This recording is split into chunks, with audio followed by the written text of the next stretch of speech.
Hello and welcome to another episode of Schnozzcast. Your host tonight, this is Bob, joined by Cory and Nick. Cory's not even here. Start over! Nick and Todd. Cory's off on special wedding assignment. So Balls on mantle. The ball's in the purse. Indeed. All right, gentlemen, how are you? Oh, not so bad. Todd? Better than a man has a right to be, brother. Oh, I love it. Love it. Thinking outside the box. All right, if you're new to the podcast, welcome. Please join us here every week. We release episodes on Fridays at 10:30 a.m. Eastern Time. And in the meantime, you can join us. You can follow us out on social media and in streaming services on Apple Podcasts and Podbean and Spotify and all of the places where you can get a podcast. You can also find us out on Facebook, YouTube, and Instagram, all at Schnozzcast. If emailing is your thing, you can email us at schnozzcast@gmail.com, or you can call or text us anytime, day or night, at 618-SHOCKER. On the Shocker line, open all the time. Yeah, boy. Oh. All right, so we are down one host tonight, but he's in our thoughts, one way or the other. Thoughts and prayers. Thoughts and prayers. Who are we missing?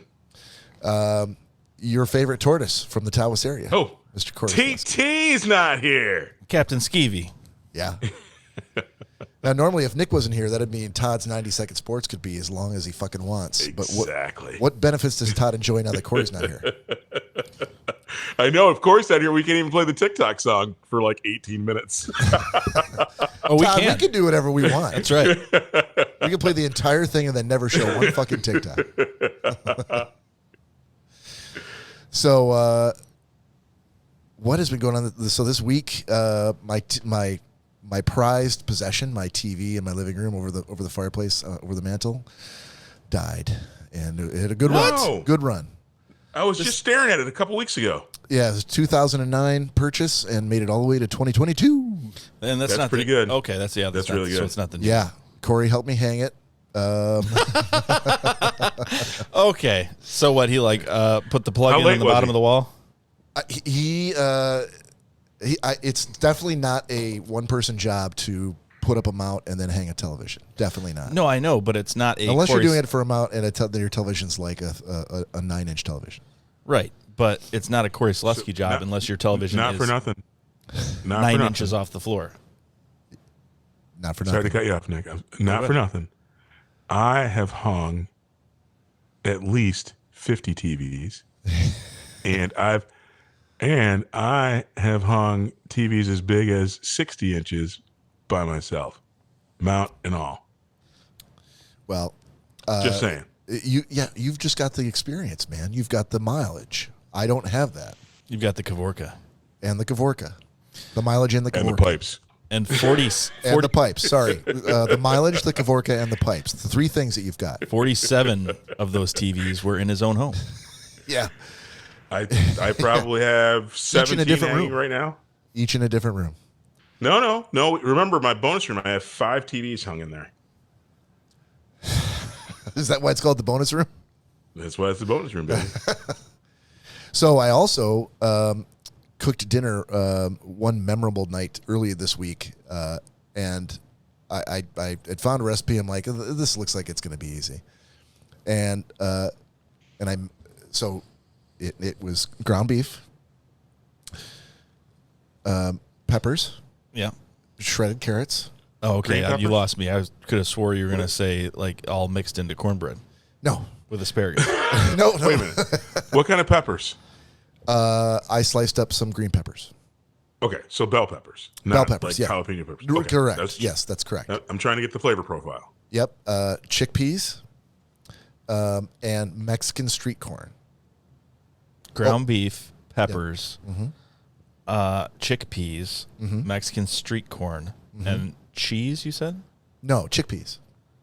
Okay, so just the chickpeas, the ground beef, the peppers, and street corn. And shredded carrots. Okay, Cory. So I had marinated the ground beef in Italian dressing before I put it in the. Oh, God. Now, You're off the list. I am not You're off the list. I am not a chef. You You are don't not. say. You are not. Nor You have don't I say. ever claimed to be. Notice I didn't send any of you fuckers pictures going, look what I made. Well, that's at least. But you were definitely bowl full of jelly rubbing your belly when we were talking about Cory's concoction. Oh, of course. Oh my God. Yeah. This may be worse. I think You've got Bo just vegetables. puked. It's okay, buddy. He didn't mean it. No, I totally meant it. No, so there's a bigger story here. Yeah, what Lori recipe is this? Please it was not a Lori recipe. It was something in frickin' women's health. I Well, I thought you could probably eat this, baby. These are all the things that you're able to eat. no, she would never. You're not gonna pick this on your own. I'm pinning this on my own. Absolutely. So I seasoned the fuck out of it, and then Oh God. and then Wait. Hey, Bob. Just so you bring me along in this journey. yeah. What does season the fuck out of it mean to you? Like, give me some at least sort of measurements and actually spices. Sure. Sure. Okay. Kosher salt, garlic powder, black pepper. How much? How much of what? How much of each? Just so kosher salt. You put in Sprinkle a teaspoon over the pan. Todd, if this was Liberally over the pan. if this was a ribeye or a tenderloin or something, I'd be like, yeah, I'm right there with you. There is nothing that you can season. First of all, no one marinates ground beef, especially in Italian dressing. Marinated ground beef and this is like, I know. hey, you know what? This is what I have on the door of my fridge: Italian dressing, some ground beef. I have a can of chickpeas. I have carrots. Yeah, we'll throw some carrots in there. Yep. And I've got a pepper. I've got a bell pepper. Yeah. Oh my God. And a bag of frozen Mexican street corn. Oh my God. So What is this? It's horrible. Is what Hold it on. is. A crime. So Jack was working, and so I made it. Stay at work. And You did exactly. You did McDonald's. Go to Arby's, Jack. and he came home, and I'm like, hey, in case you haven't eaten, there's food on the table. Did you There's pause no after food the on the work table. food? No. So he poured him. He dished himself Poured out a a bowl of plate. it. Yeah, he had to pour a plate. I was gonna ask. Yeah, what was the consistency of it? Okay. He had to Was it pour- like lumpy? Was it like chili No, bob? Or was it like soup? No. Pour yourself a plate, son. It was Grab a bit a pile. on the dry side. Okay, it's dry. It was basically ground beef But and, you and marinated vegetables. it in Italian dressing. I did, and you could taste it was every still bit dry? of that. Every bit of that Italian I'm dressing. starting to get sick. Yeah. It was a little on the dry side, Oh my God. but How long did you cook it? 4 hours? No, I cooked it for like 20 minutes, 17 minutes. I think it was on the grill. So What was the vessel that you cooked it in? Like a coffee pot? no, a pan. This is like a prison meal. You know, it might have been a, but Jack You cook it on said, a hot plate? Jack goes, hey, it's not too bad. Oh God. Oh, poor Jack. My stomach hurts. I go, do you want another plate? He's like, oh, of the corn stuff? I'll pour you another Yeah. plate. So I'm Of like, the corn so stuff. the name of the dish is now corn stuff. That should be the name of this episode. I'm not really, maybe. You know I what? don't You know what goes with ground beef corn stuff is ground beef corn chips? cake. Exactly. I thought you were gonna say the shit. I was one box of cornbread stuffing away from being Cory Selesky. Oh my god! I honestly, and I'm not playing any favorites, Yeah. but You would have rather eaten Cory's dish no, than I mine? don't know which one is worse at this point. Mine might have been worse. You lost I me. think I at, figured it out. at Yeah. carrots. What'd you figure out, Todd? I think I figured it out. Yeah.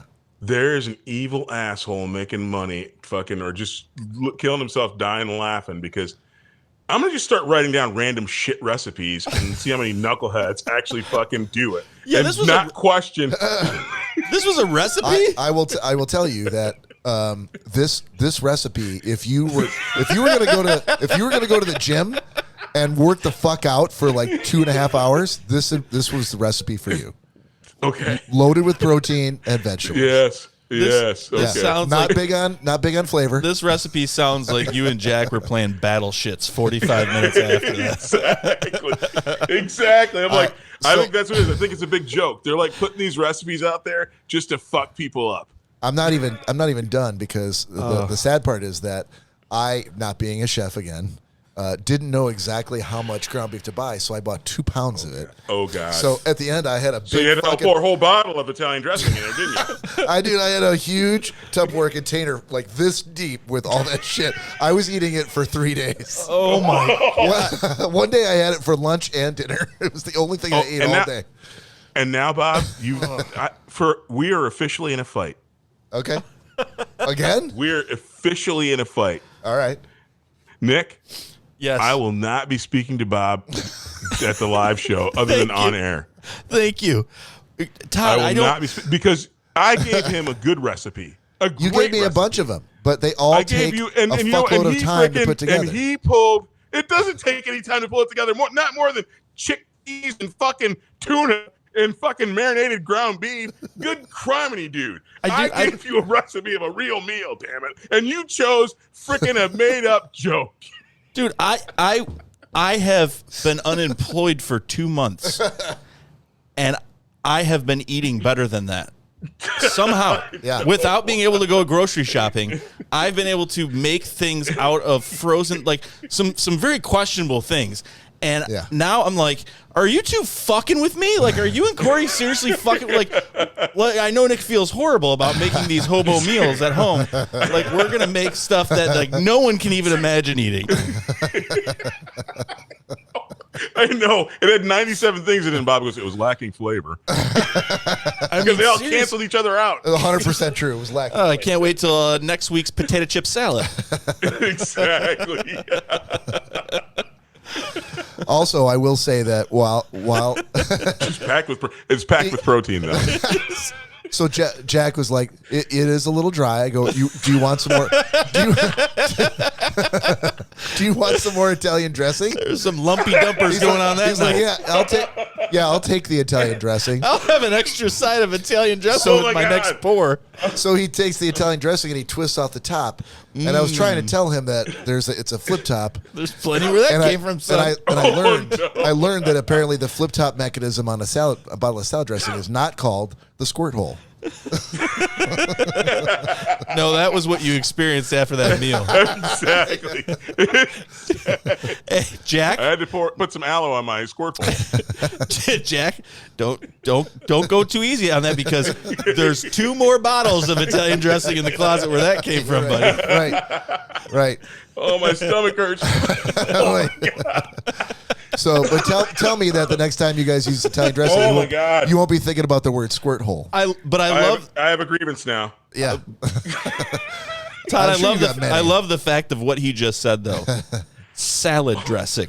Oh my God. Salad dressing. Let's echo that. Yeah. Salad dressing. Oh my God. I can't wait till the new Thousand Island freaking recipe comes out. And marinate your chicken in Thousand Island for 2 weeks. If he would have said, like, I brushed some Italian dressing on my chicken and then grilled it, like, I'd be like, oh, okay. Yeah. All right, I can get on board with it. Exactly. But it's almost as if he was like, I had some leftover milk for my cereal, and so I ground up some chicken and make some corn stuff and mixed it up with the milk and let it sit for a while. And then it's like, what? Yeah. You did what? It makes, you know what? I could take this all day long from you guys. The whole reason why I brought it up was because I thought it would be hilarious. But it makes it so much better. So much better to do it here while Cory's not here on the show to try to deflect blame from the hobo shit that he made. Because my God. You know he all right, buddy. Apart a bit. All right. Don't you fucking tell me shit from now on. I don't want to fucking hear shit. With that fucking disgusting fucking chickpeas and carrots? Are you fucking kidding me? Oh, that's perfect. At least I had fucking carbs. Don't fucking tell me anything. I don't want to hear a word from you. It's packed with protein, Cory. Packed with protein. That was awesome. We got to move on. Let's go to booze news, Nick. And now it's time for booze news. All right. Today in history, July 23rd, former President Ulysses S. Grant died in 1885, just after completing his memoirs. Does anybody know what killed him? Polio. Throat cancer. Damn it. For the win, throat cancer. Damn. And that is all. So again, this is sort of the new-ish format for booze news, so I'm just going to kind of run through some headlines. You guys stop me if you want to dive deep, just like you did last week, Todd, on any of these particular stories. I have a question then. Yeah. Did he have polio too?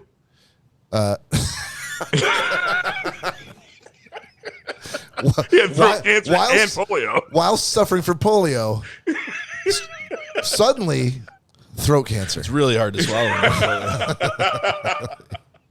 You know what he couldn't have eaten with polio and throat cancer? Corn stuff?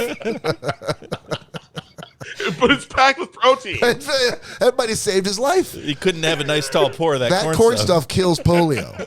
I'm nearly positive. Oh, my God. You know how lumpy that is going down? Oh. It's coming out. Never mind. Just passing another chickpea. All right. Has Florida man finally met his match? Meet Florida sheriff in Fort Lauderdale, Florida. When a naked man in southwestern Florida recently raised a ruckus outside his house and threatened a deputy with a kitchen knife, the SWAT team swooped in and apprehended him. Why was he naked? You want me to dive deeper? It feels like I need to know why he's naked. Okay.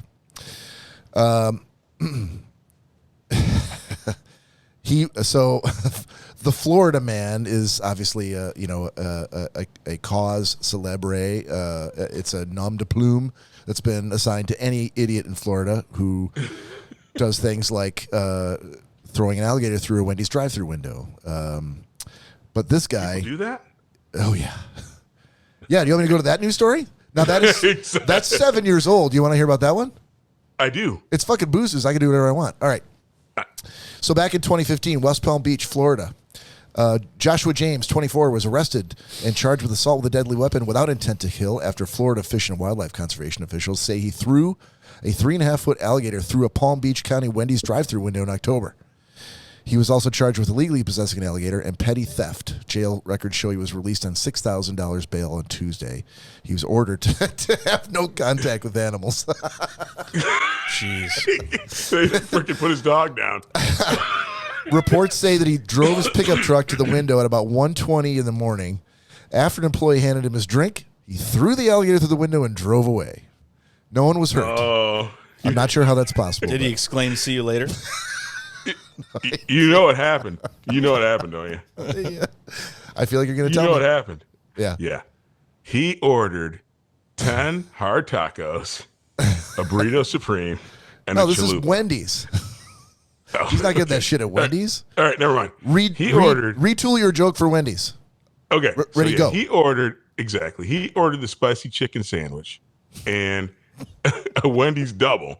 And he showed up there and he got a Wendy's single and a Frosty. And so then he turned back around and regulated because he was going to raise that alligator at home, I think. His mom says he does stuff like this because he thinks it's funny. It was funny. Well, not if you were working at the Wendy's drive-thru in West Palm Beach at 1:20 a.m. You got a 7 years ago. horizontal gator coming at you. I'm not saying it's even close to right, and no one should ever do that. But that is damn funny. That's badass, dude. That's a story. When he tells his grandkid, my grandpa threw an alligator at a woman at a Wendy's. I mean, they're an invasive species.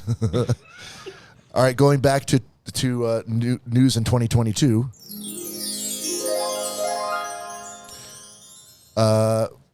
The annual Hemingway Lookalike Contest begins in the Florida Keys this weekend. The 123rd anniversary of Ernest Hemingway's July 21st birth. Oh, sorry, I guess it was 2 days ago.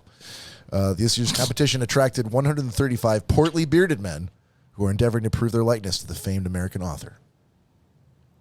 And we have some shots in here, so this booze news interruption is brought to you by Fireball. Fireball. When a normal ball just won't count. No. And what's your shot? Crown Apple. A Crown Apple. All right. Crown Crown apple, baby. I love doing this because I know what's going to happen. Hey, Todd, you want to just very quickly explain to the listeners what they should do when we're doing a shot together? No. No. Cheers. No, cheers. Hey, so if you got something, a shot, go ahead and join us. Cheers. Cheers. Salute. Salute. Machu Picchu.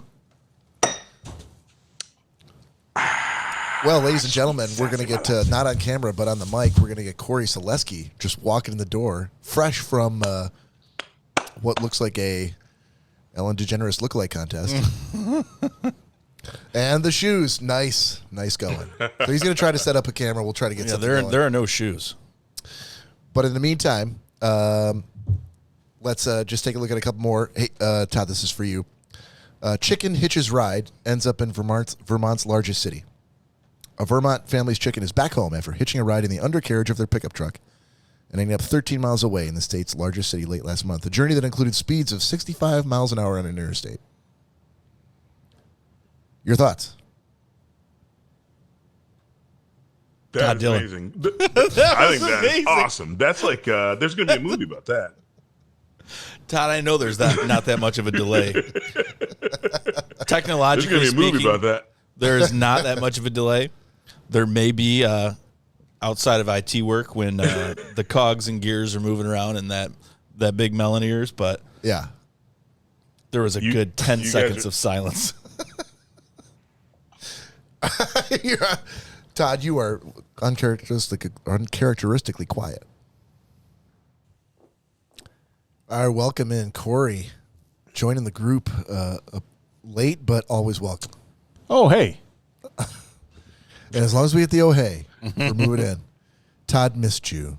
He said TT more than enough times already. I felt it in my loins. That's why I decided to stop by. Burning loins. There you go. Moist loins.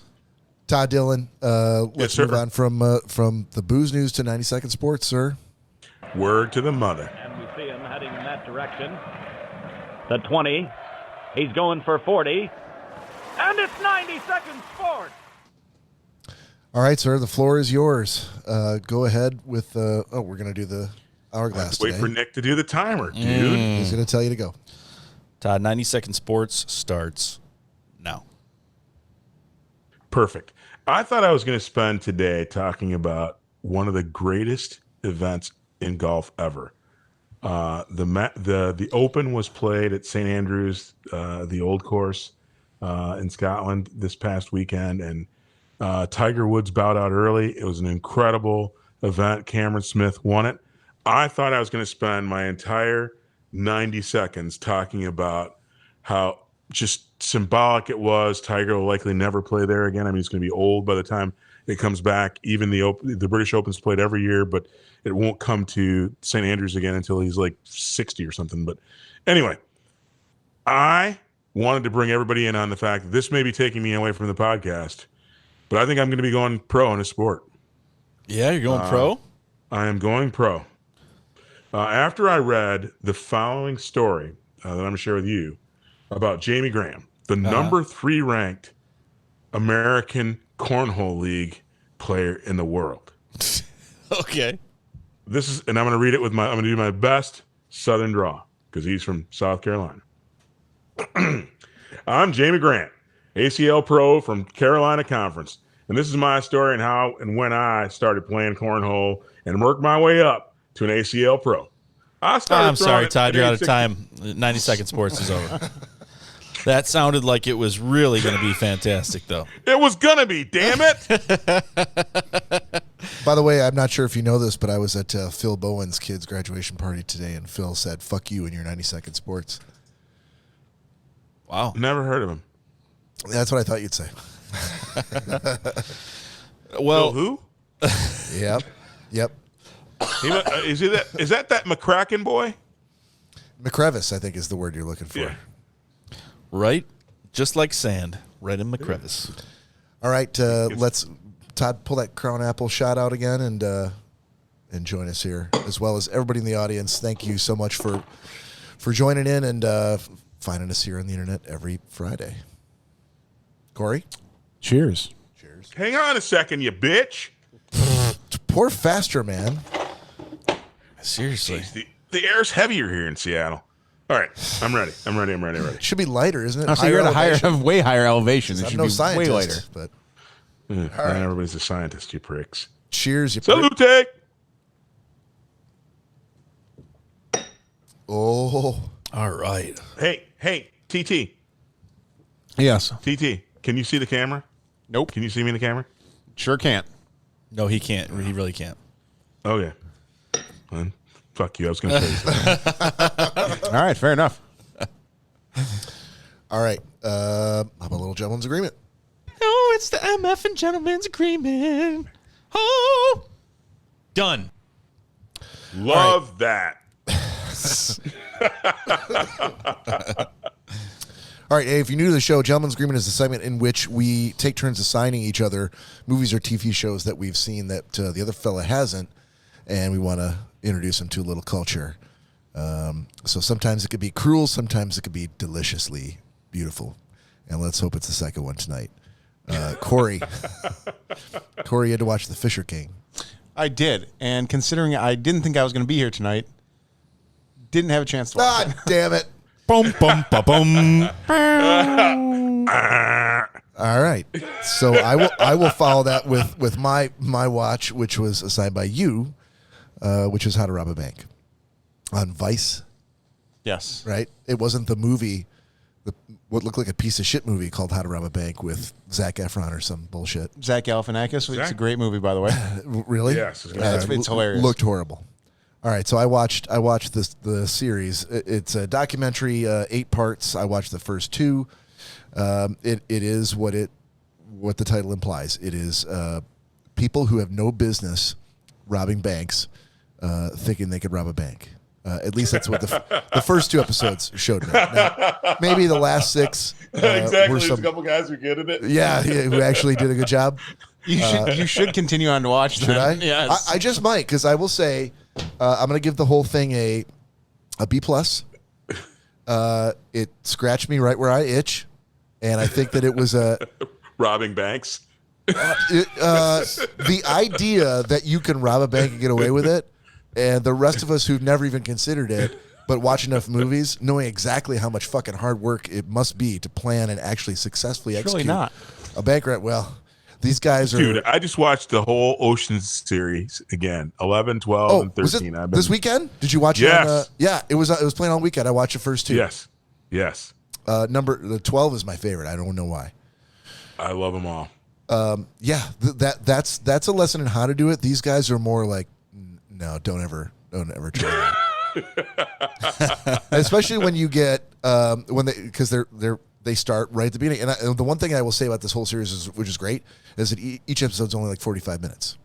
Some of the other documentaries that you guys have assigned me would try to tell the same kind of story, but stretch it out over like 8 one-hour episodes with a crazy amount of unnecessary interviews and details and all this. And this one just was very brisk and like to the point, like we're telling the story, which I appreciated. So yeah, in that first 45 minutes, it was a guy who worked, I cannot remember the state, but it was obviously not in the northern part of the country, Loomis Federal Bank that he got talked into trying to rob because he worked there. And there was a girl that he was sweet on, and this girl and her hick friends tried to talk him into helping them rob this bank.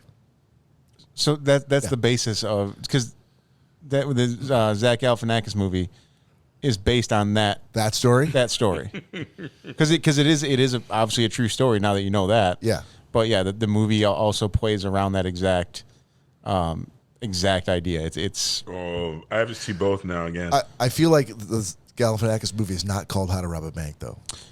no, it's not. There is another movie called How to Rob a Bank, which looks really stupid, and Galifianakis should have been on the poster for that, and he wasn't. So it's some other shitty movie, but at any rate, You said Zac Efron anyway. yeah, it was a Zach somebody. Zach Dunleavy. Yeah, when they're interviewing one of the stick-up men, and the first words out of his mouth are, Steve Chambers used to be one of my good friends. And I just said, rob a bank? I think I'm in. things are going to go bad for the whole crew. And that's how each of the episodes went, at least the first two. So I found it really entertaining. It moved pretty quickly, and would recommend it to anybody. How to Rob a Bank, Hulu, or anywhere where you can get Vice. Yes. Nice, All right. man. Very Thank cool. you. Todd, Yes, sir. you had a girl in the picture from Nick, correct? Yep. I did. Nick, Yes, sir. I don't know if you pulled this out of your ass or if you really, really know me.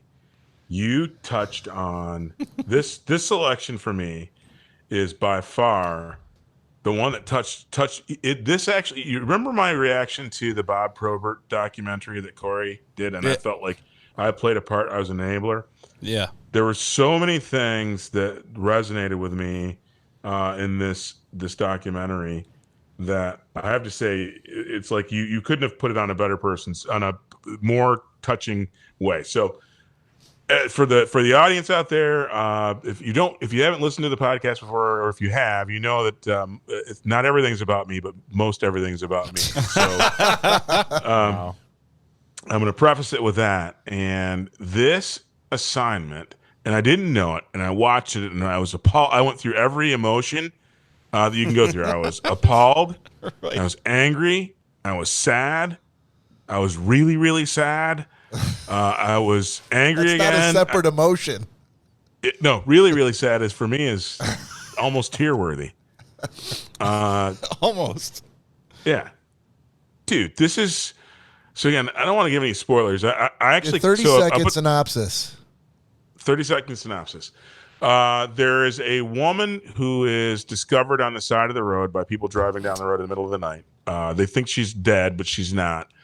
They get her to the hospital, and it looks like she's the victim of a hit and run on the side of the road. Wait, hold on. Like She looks like she's dead, but she's not. Sounds like a spoiler to me. So this is a spoilery review or a spoiler-free review?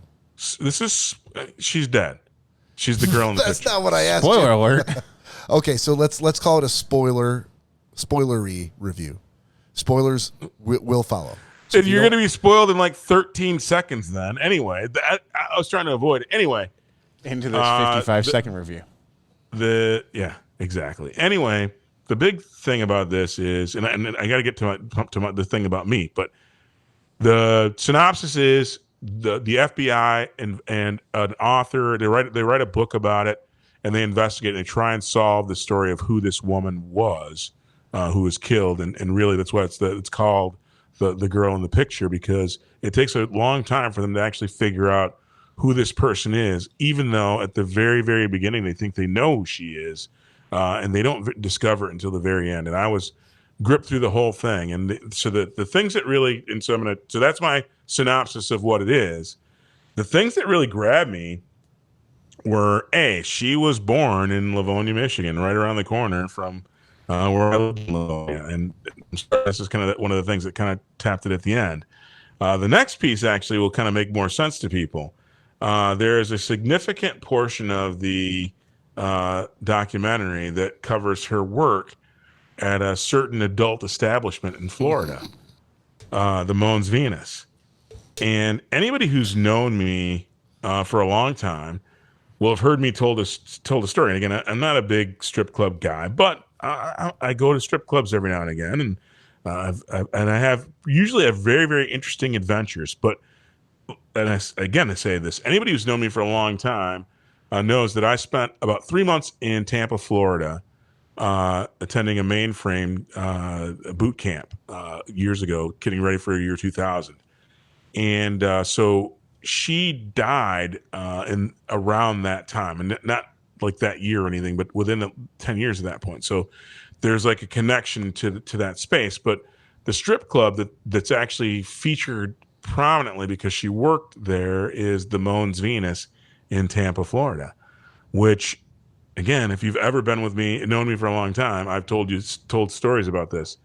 The Mons Venus is a strip club like no other strip club in the world. In fact, I went there only once because I knew that I could never ever go there again, or else I would be in big, big, big, big trouble. And so it is a one visit place that I would recommend anyone man, woman, queer, whatever, you should go to the Moans Venus one time if you love beautiful women, because it's actually highlighted in the documentary. And Nick, since you assigned it to me, and so Which this is like most queers do. Are we still doing the review of this? Yes, This is Todd's Yes. review on the strip club. Okay, keep going. Yes, the Moans Venus, dude. I watched this. Told my sister she had to watch it, and then I told her the stories about me at the Moans Venus. That is the greatest strip club on the earth, and maybe in the galaxy. And I don't know what's bigger than the galaxy right now, the universe. It. All right, And I'm gonna tell you right now, Todd. Just pull it back in. Yes, sir. Focus Yes. on the review. Clearly, you've never been to the Saturn Star. You've never exactly. You've never been to the Moans Venus. Should anyway. our listeners watch this? What's Yes, your yes, review? Yes, yes. The review. It's an A+.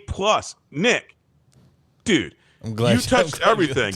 Everybody should. So first and foremost, I mean, we delved into the subject of a little bit of politics and with the Roe thing a couple episodes ago. But everyone who has a child or is thinking they want to have a child, every human being should watch this, because every emotion we touch, this is one of the most, again, stirring things I've ever watched. But it's a solid A+. Everyone should see this. Everyone should see it.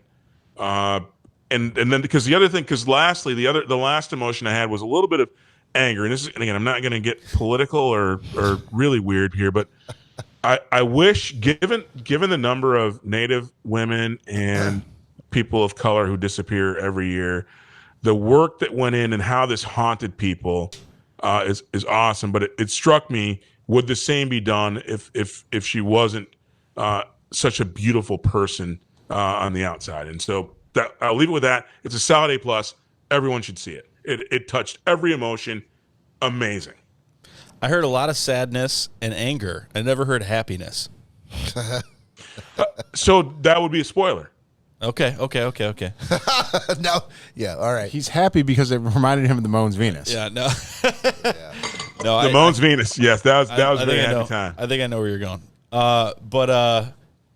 Yeah, I love anything, that is true crime, and especially if it's done well.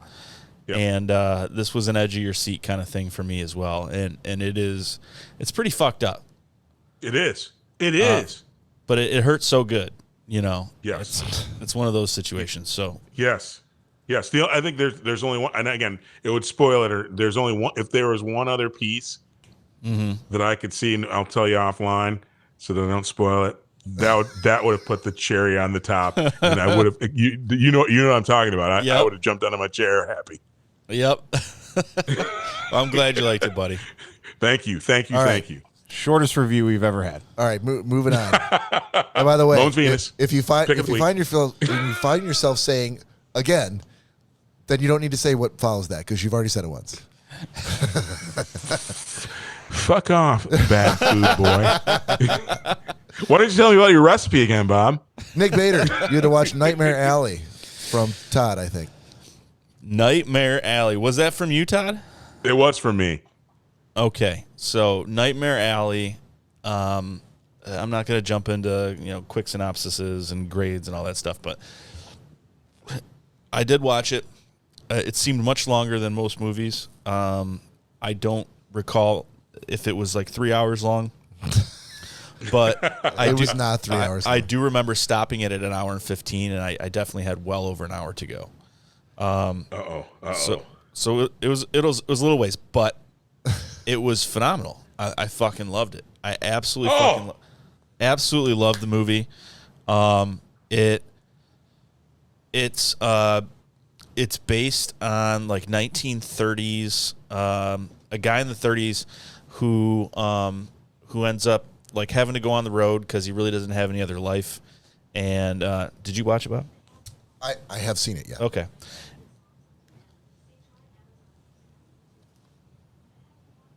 And yeah.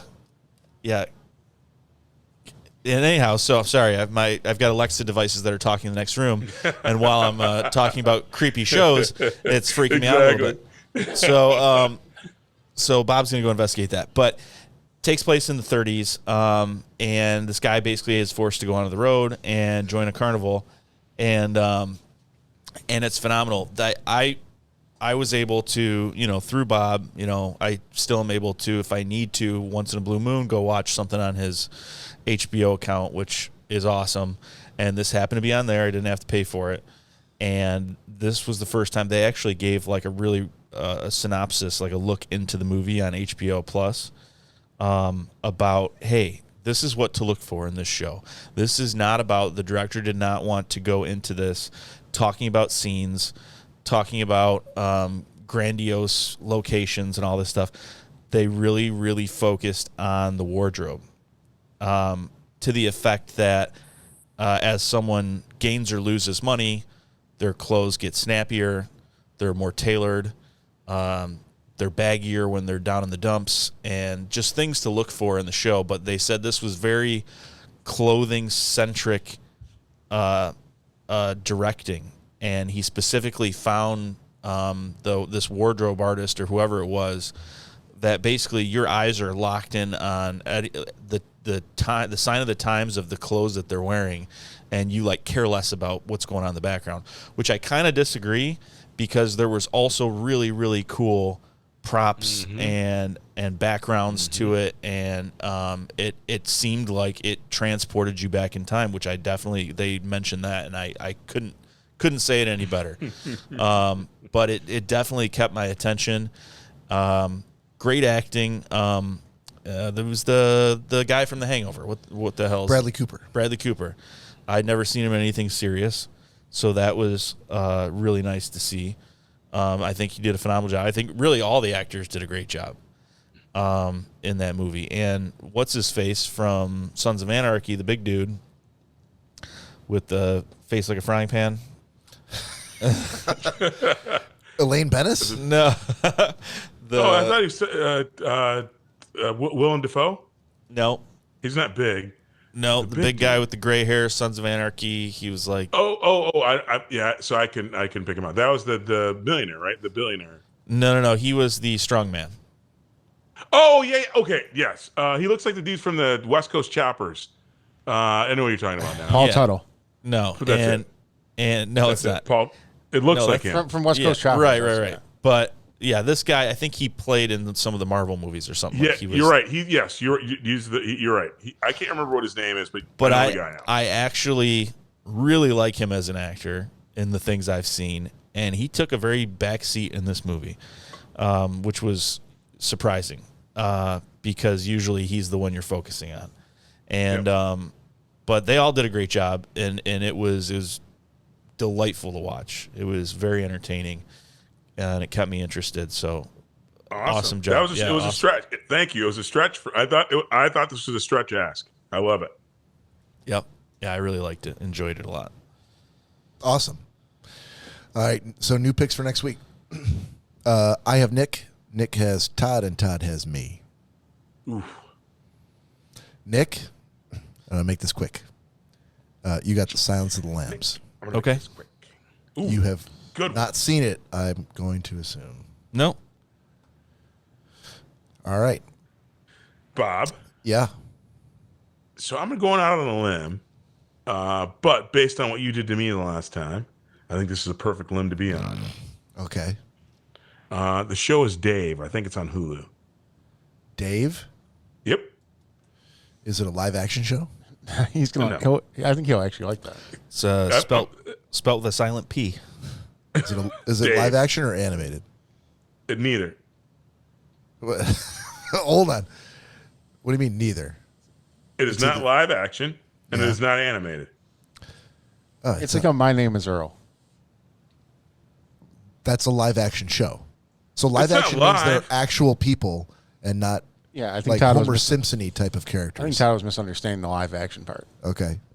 I think live action is a bit broad. No, if it's there are not real live. people. Okay. Don't you talk about So Mary. Dave on Hulu? Yes. Got it. Thank you. No, thank you, sir.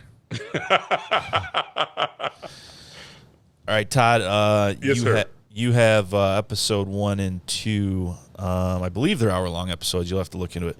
Episode 1 and 2 of the 4th season of Alone on Netflix. Alone. Oh, it's got to be the 4th season. Yeah. Yep. Do you know that he's seen seasons 1 through 3? I don't. have not. But I don't. I've seen, I think, season 1 and now season 4, and it doesn't. It's like a real life kind of reality thing, so it's not something where like he's gonna miss the plot or anything like that. So Okay, so Season season 4, episodes For 1 and 2. 1 and 2. Yep. Got it. Okay. I haven't seen it. I haven't seen any of it. All right, well, this is going to be awesome. I can't wait for all of these reviews. All right, so to close out the show, we're going to have a really quick existential question.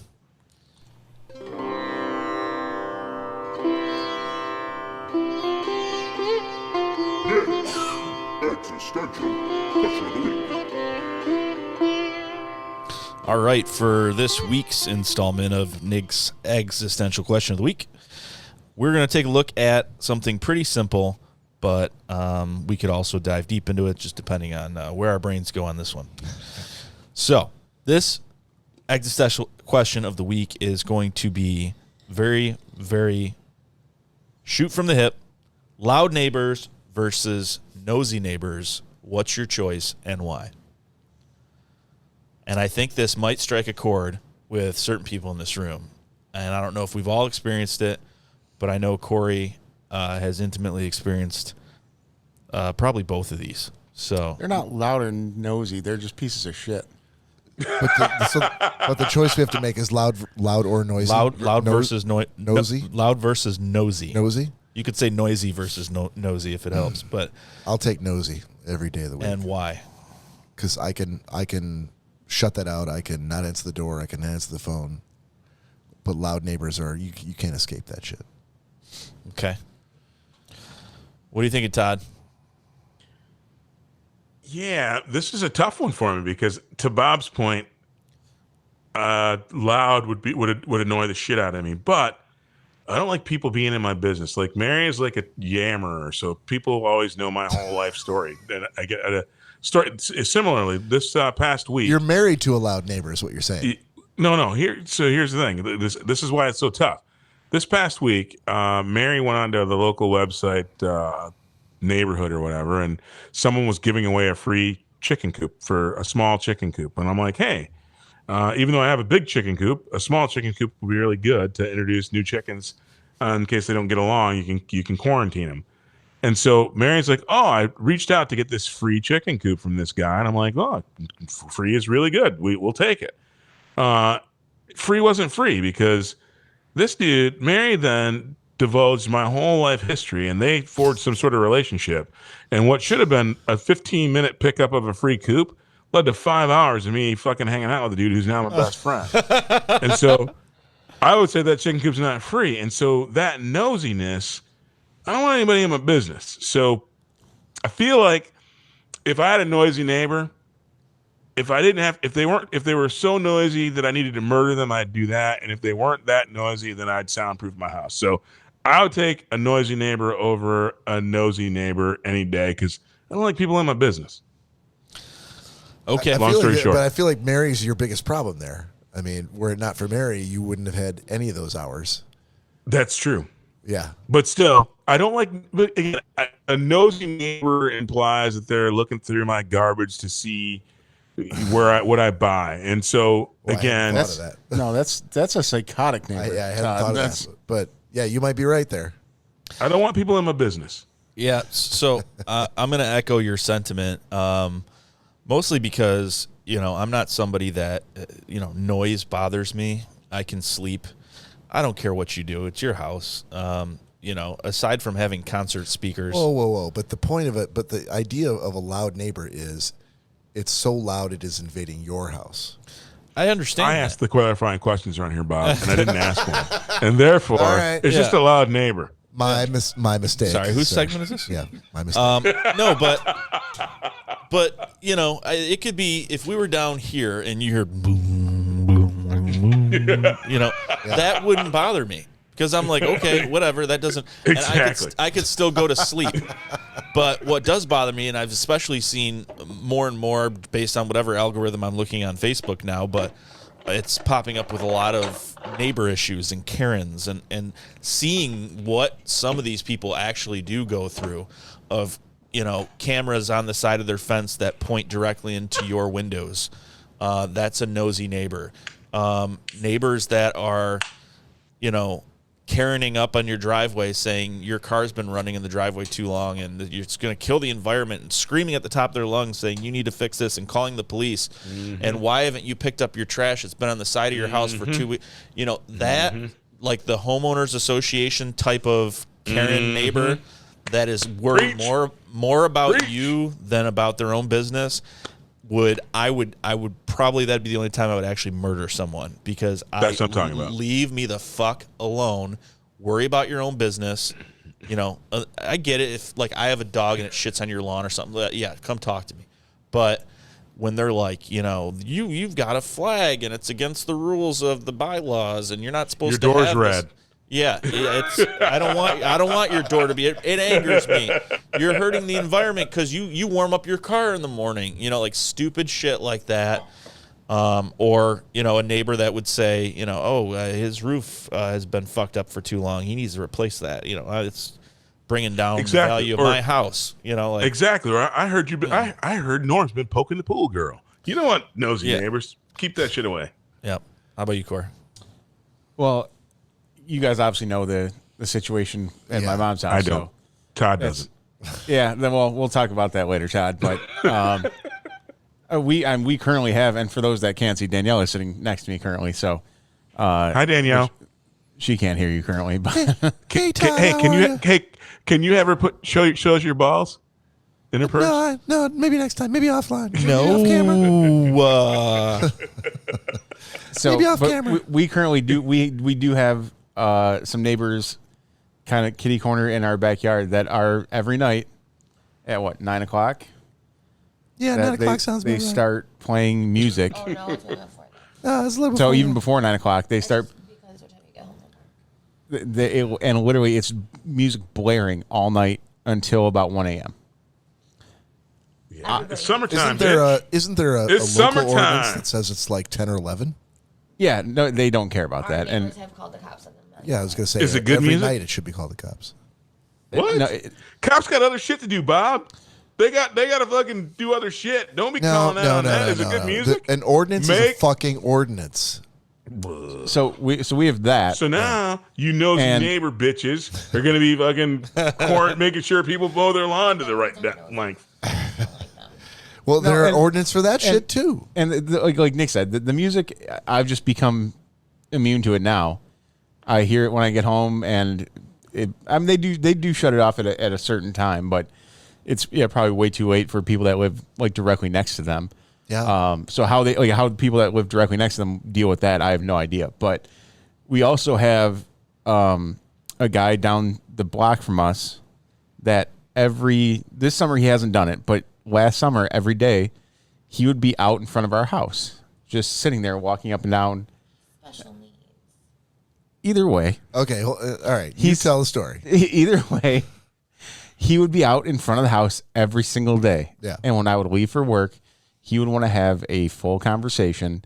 Which I'm John to him. I don't know how he came up with that, but That's great. You could Look be, at John. as John, look you like could a be a John. real prick. Take your glasses off, you dick. You'd probably be a fucking Cory. When he finally calls the cops on John for being a prick, you don't know who he's talking about. Your name's Cory. well, yeah, true. But either way, These seem like He- first world problems. he would.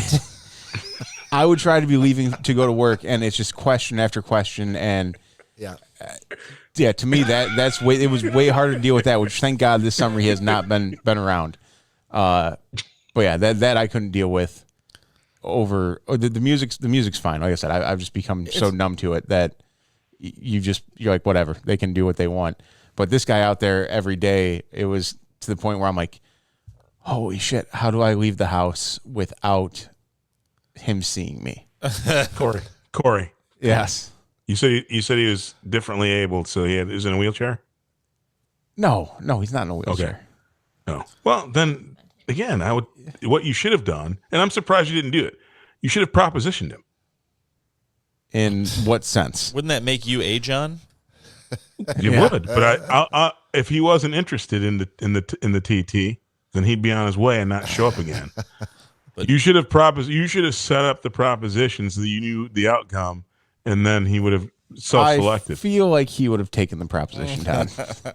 Well, then you should have freaking taken him up on it. Again, you got to solve the problem. That helps in what way? I love how Todd's got all the answers. It's a terrible answer. I do. It's not. We'll talk offline. I'll show you how We'll it could talk worked. offline. I love how the fact that we're wagging our finger at these loud neighbors and ordinances and all this other stuff. Yet I go to take a piss for 1 second, and every weekend my neighbors are having the same conversation. Like, well, at least he's not nosy, because I come back and it's not till 1 in the morning.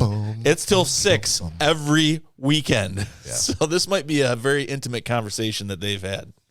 It might be. Yeah, that hits a little close to home, doesn't it? All right, that is the episode for this week. Thank you for tuning in. We'll see you next weekend. Everybody be good to yourselves. Take care. See you.